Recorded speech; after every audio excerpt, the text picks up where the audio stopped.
Hello दोस्तों, top 30 classes में आप सभी का स्वागत है। दोस्तों, आपको पता ही होगा यूपी ट्रिपल एससी पीटी का फॉर्म भरा जा रहा है। तो आज हम इसी के बारे में आपको संपूर्ण जानकारी देने वाले हैं। तो देर किए बगैर हम लोग चलते हैं सीधे टॉपिक पर। यूपी ट्रिपल एससी पीटी 2025 संपूर्ण जानकारी के बारे में आज हम बात करेंगे। इसकी संपूर्ण जानकारी क्या होने वाली है। दोस्तों, हम आपको बता दें कि यूपी ट्रिपल एससी पीटी 2025 का जो फॉर्म भरा जा रहा है, आपका ये फॉर्म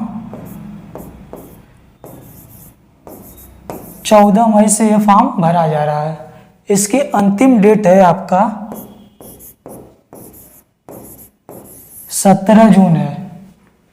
ठीक है दोस्तों, ये आपको ध्यान देना है कि 14 मई और 17 जून तक इसी के बीच में आपको फॉर्म डालना है। तो हम अब बात करते हैं इसकी योग्यता क्या है, कौन कौन से बच्चे इसमें फॉर्म डाल सकते हैं। इसमें आपको कम से कम 10वीं पास होना चाहिए फॉर्म भरने के लिए, कम से कम 10वीं पास। और इसमें उम्र सीमा की बात करते हैं तो इसमें 18 से 40 वर्ष उम्र सीमा भी मांगी गई है।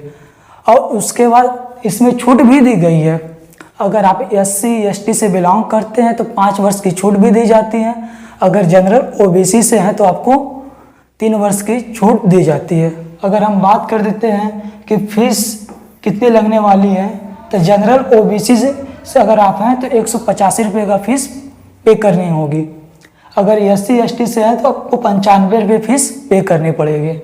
ठीक है, तो हम आप बात करने वाले हैं कि फॉर्म भरने के लिए इम्पोर्टेंट डॉक्यूमेंट क्या क्या लगने वाला है। तो चलिए देख लेते हैं कि इसमें पहला जो डॉक्यूमेंट है आपका रिसेंट पासपोर्ट साइज का फ़ोटो लगने वाला है। मतलब कि आपको हाल ही का फ़ोटो खिंचा हुआ लगाना पड़ेगा। और दूसरा हम बात कर देते हैं, इसमें है वैलिड ID प्रूफ।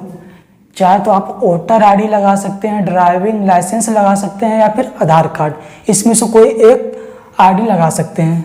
हम बात करते हैं तीसरे नंबर का, तो तीसरा नंबर है आपका 10वीं का मार्कशीट होना चाहिए। और चौथा नंबर हम बात कर लेते हैं तो आपको इसमें कास्ट सर्टिफिकेट लगाना होगा, SC ST OBC।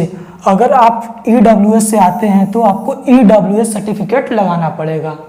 अगर आप उत्तर प्रदेश से बिलोंग करेंगे तो डोमिसाइल सर्टिफिकेट लगाना अनिवार्य है। तो हम बात कर लेते हैं इसके आगे की, तो इसमें इसका सिलेबस क्या होने वाला है ये भी देख लेते हैं।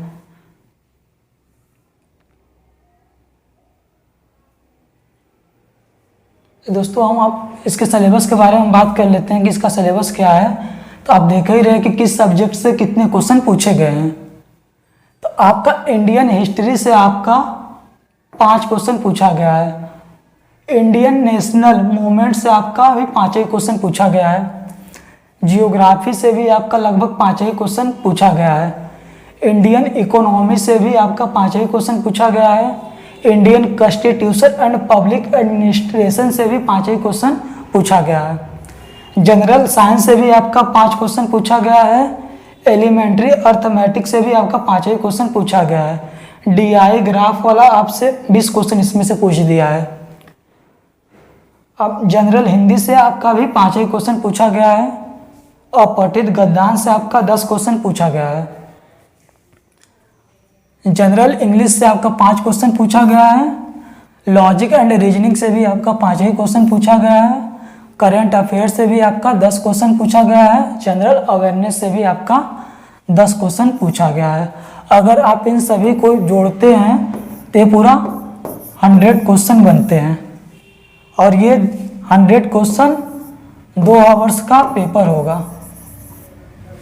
ठीक है, अब इसकी आपको तो पता ही है, इस बार का इसमें यूपी ट्रिपल एससी पीटी 2025 में कुछ चेंज भी हुए हैं, जो कि इसकी वैलिडिटी डेट अब 3 वर्ष तक इसकी मान्यता हो गई है।